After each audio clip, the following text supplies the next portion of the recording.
Guest in the studio, Concept 714, host of Wake the Flock Up, and thank you for being here, sir. You fit this show like a glove. It's been great thus far having you in. A latex glove, I hope. Whatever floats your particular boat. If there's a difference. I was just trying to say you're good on the radio, but you had to take it there. Okay, appreciate it. Hey, D, really fast. That chick that does the intro. Do you know her personally? Funkhouser does. Really? Yeah. Why is she hot? Well. Do you like her? I'm a married man. I don't know what you're talking about. Well, I'll give you your email address. You can take it from there. All right, well, that's good. I believe she and I are we're friends on Facebook, because after she did like the voice work for the show, she was like, "Hey, I did the voice work for your show." I was like, "Oh, thank you." Yeah, that's you didn't charge me Trisha anything. Gilphone. Trisha Gilphone. Look her up. Gilphone. Okay, I'm gonna need an address. Right, yeah. No, I mean, I like it. I think it's very impressive. AD on the radio. I love it. I think it's fantastic. During the break, our guest Concept was telling me how impressed he was with the show and how it's put together, and I have to take absolutely no credit for that whatsoever. It all comes from the twisted mind of super producer to the stars, Barry Funkhouser. Check out the brain on me. Yeah, it's making clear me look and sound better to than I am. Yeah, hey, well, we all need help. Yes. Somebody's got to push the candy-colored buttons. There you go. Anyways, we'll get into your podcast, Wake the Flock Up, in just a little bit. Right now, though, let's roll through what remains of the news, Funkhouser. HBO wants Game of Thrones to last 7 more seasons. Jesus Christ. That's a lot of seasons. Or as I know it, 925,000 more close-ups of boobies. Yeah, but there's a lot of man-wang though too. There's this one guy, I think he plays a giant in Game of Thrones that's breaking world records left, right, and center as a strongman. Have you come across this? I personally have not seen that. Oh, okay. No, like he's to Google. To Google we go. The Game Google of machine. Thrones, Yeah, absolutely. Strong man. And when you say some man wang counts as 2, I was wondering if you were referring to this guy, because he performs incredible feats of strength. If he's too juiced up, then it might. Are you talking about Hafthor Julius Thor Bjornsson? Can you give me that name again, please? He's Hafthor Julius Thor Bjornsson. Yeah, that's actually his name. An Icelandic professional strongman. He's the guy you're talking about. Yeah. On the show, he plays the Mountain. Yeah, he is one tall drink of water. Bjornsson. That's funny. Johnson. I went to school with a bunch of Swedish kids. Oh my God, there's a picture of Bjornsson standing next to a normal sized person here. It's insane. He really is. Wow, that's crazy. He's a gigantic man. He is a gigantic. Hey, I got a message from Jason Elliott, who's listening to this show. He said, "You wrote it, you watch it" was the name of Jon Stewart's show on MTV. He also had a show on UPN. Wow. Oh, the old UPN. Wow. Is that still a thing? There is no UPN No, it anymore, became something. Remember the WB? The frog. With the dancing The frog. WW. Come watch primetime TV vampires. Oh, up-a-doo. What else, Funkhouser? Well, you can't bring a selfie stick to Coachella or Lollapalooza, so don't even try. But I think they're encouraged at the annual Annoying Narcissist Music Fest. The selfie stick. Oh, that's happening in Silver Lake this year. But anything can be a selfie stick. Brilliant. If you got gum, right? I don't know, man.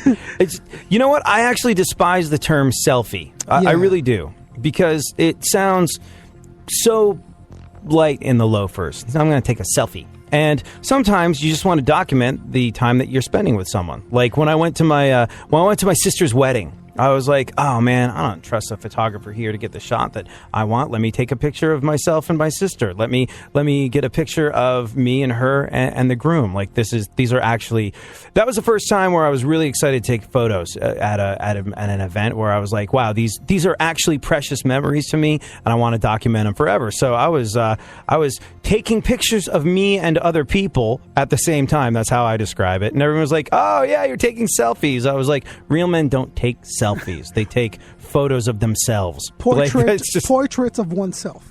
But see, portraits of oneself. That's not hip though. So what would have you thought of what you would want to call them if not selfies?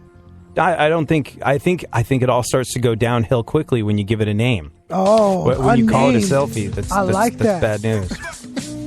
You just... This is the 80s Show on iHeartRadio.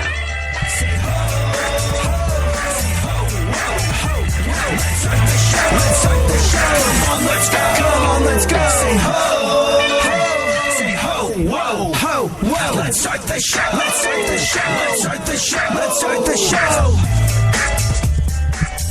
So, America, the idea of disarming America, it's pretty far-fetched. Guns are a part of our genetic makeup in this country. Guns are part of what made this country. And there's all sorts of people when the idea of gun control comes up that are just like, yeah, well, really what we should be doing is just, no more guns. That should be it. No more guns. Let's get rid of them. So wildly, impossibly far-fetched, that idea that we can rid America of guns, that it's a pointless conversation. You're digging your heels in too far. You're never going to disarm Americans. It's just not going to happen. It really isn't. So, therefore, how do we work more sensibly within the structure of a society that will not be disarmed to protect all of ourselves? Does Vince Vaughn know? He thinks he does. Today on the show, Vince Vaughn locks and loads, and we'll get into that later. Thank you so much for joining us. Tweet us at ADSXE, at Funk FM.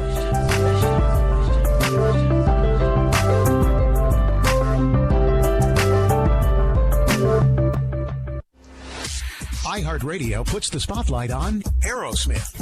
Aerosmith was formed in 1970 when Steven Tyler's Chain Reaction and Joe Perry, Tom Hamilton, and Joey Kramer's jam band merged. Tyler insisted that he be the frontman of the new group after playing drums and singing backup in Chain Reaction. The band moved into a house together in Boston where they wrote and rehearsed their music. They picked their name when Kramer talked about how he would scribble that word over his notebooks, inspired by Harry Nilsson's album Aerial Ballet. Everybody's talking at me. Aerosmith was chosen over the Hookers and Spike Jones, and they played their first gig at a high school in November 1970. Brad Whitford was added as a rhythm guitarist in 1971, and the group's primary lineup was set. Aerosmith continued to play club gigs until 1972, when they were discovered and signed to a record deal. In 1975, Toys in the Attic dropped and made them international stars with hit singles Sweet Emotion and Walk This Way.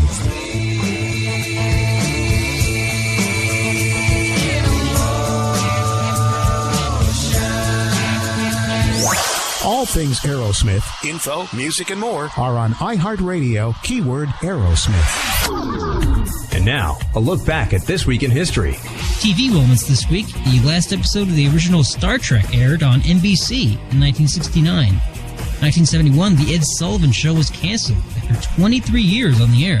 CNN debuted this week in 1980, and Conan O'Brien debuted as the host of The Tonight Show in 2009. 2003, Martha Stewart was indicted on charges of insider trading.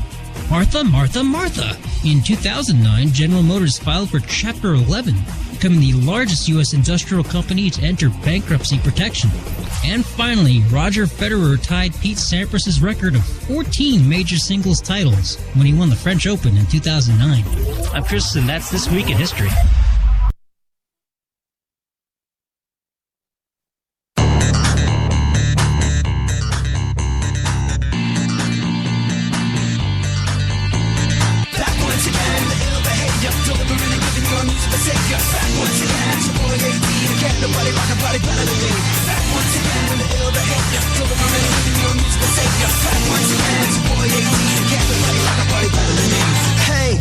What's that sound? Coming so loud from your radio dial. ADV getting down when you're rocking the jams. Here I am, going back once again. I'm ruling all city like the king. So, Vince Vaughn, and it's interesting and a little strange to me that he did it in this way, but Vince Vaughn is, he's very much a libertarian.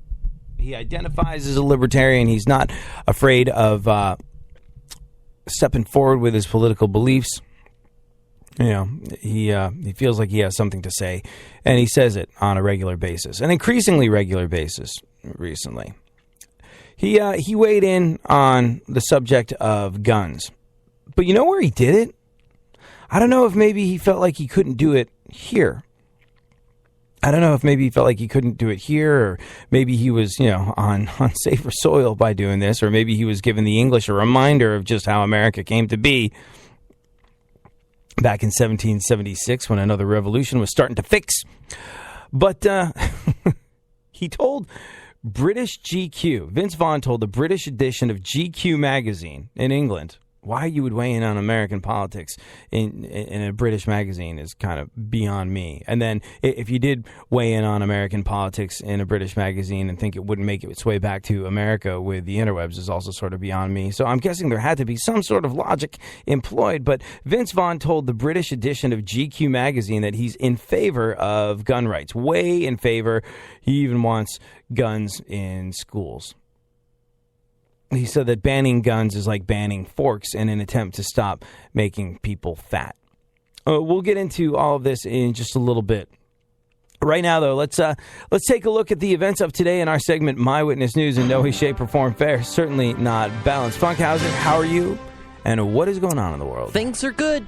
Things are good. Good. I've got an old dog right now that's about to hop into surgery today for teeth. Getting some molars extracted. And yep, as with all surgical procedures, it would be awesome. Should you be a praying type of individual, or maybe just a type of person who sends good vibes, if you could send some of those prayers and or good vibes to Scruffy, little scruff dog, awesome little dude that has been part of Funkhouser's life for quite some time now. If you could send Scruffy some good vibes or prayers or thoughts or what have you as he gets ready to have the old chompers extracted, that would be awesome.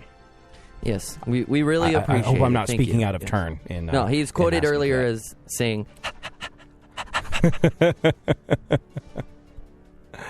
Good stuff. So go on. How you're eagerly awaiting? Eagerly awaiting. So I may have an emergency phone call here in 1 second, but probably not. Yeah, if we do have to bail on the show, it is because of Funkhouser has other way more important things to attend to. What else is going on? Well, the Entourage movie opened yesterday. Oh, yeah. Gosh. Did you ever watch a single episode of the Entourage television show? Yeah, I mean, not consistent, like I didn't watch them in order, but I've seen them here and there. I think, didn't they replay them on, like, Spike TV for a while or something, too? Like an edited version? I got no idea. All I know about Entourage is I never watched an episode. It might be very good. I'm not sure, but when it came out and started becoming the phenomenon that it was,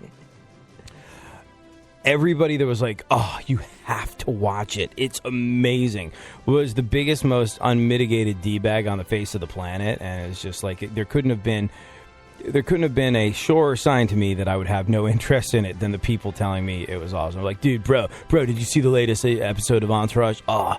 So choice, bro. And I believe it was described to me by someone as being so choice, bro. And that made me go, yeah, not going to be watching this. But apparently, for those that were into it, the movie answers all the questions left open from the TV series, except for the one, who the hell thought it was a good idea to make an Entourage movie? That's weird, right? That's kind of become more of a thing, where those movies based on television shows, like, if you ever had a television show that wrapped and then there was going to be a movie, well, the reason the television show wrapped in the first place was because nobody cared about it anymore. So the idea of having a movie was sort of like, what they did it with, I